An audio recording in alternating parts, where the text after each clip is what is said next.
மகாராஜ பெற்ற புது ரோஜ எலிசபெத் ராணியின் பேத்தியே. தாயே தாயே மகளன வந்தாய், தந்தை சிந்தை நலமுற வந்தாய்.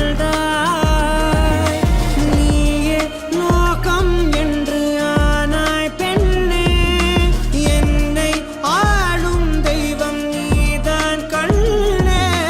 பெற்றது நானா இல்லை உன் மகனே நானம்மா. தாயே தாயே மகளன வந்தாய், தந்தை சிந்தை நலமுற வந்தாய்.